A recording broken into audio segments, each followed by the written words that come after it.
Bwana, mambo vipi mwanafamilia wa MCD Sport Zone? Ni wakati mwingine tunaenda kuangalia habari kubwa zilizojiri kwenye nchi yetu ya Tanzania, lakini ukumbushe, kama ni mara yako ya kwanza kuitembea chaneli hii, usisahau kusubscribe, kulike, kushare na kucomment ili wa kwanza kuzipata taarifa zetu za kimichezo, burudani, siasa na matukio mbalimbali kwa urahisi zaidi. Moja ya taarifa ambazo zimekuwa zikisambaa kwa kasi kwenye mitandao ya kijamii inamhusisha mwanasiasa nguli na makamu mwenyekiti wa Chama cha Demokrasia na Maendeleo John Heche, ambapo taarifa zinasema kwamba amekimbizwa hospitali ya taifa ya Muhimbili kwa ajili ya kupatiwa matibabu kwa sababu yuko kwenye hali mbaya.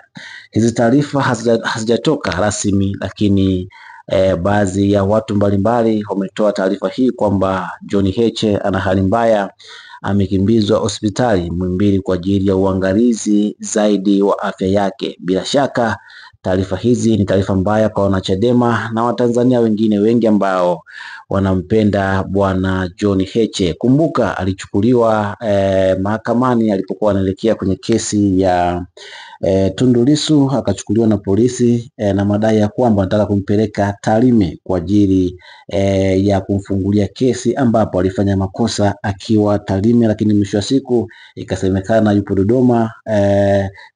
Kadri siku zilizozidi kwenda zikaendelea kutolewa ripoti mbalimbali, na mwisho wa siku leo taarifa zimetoka kwamba John Heche ana hali mbaya, amekimbizwa Muhimbili kwa ajili ya uangalizi zaidi wa afya yake, kitu ambacho kimewashtua wengi ambao ni wafuasi wake, lakini pia na wanachama wa Chama cha Demokrasia na Maendeleo Chadema. Niukumbushe tena mwanafamilia, usisahau kusubscribe, kulike, kushare na kucomment ili wa kwanza kuzipata taarifa zetu kwa urahisi zaidi.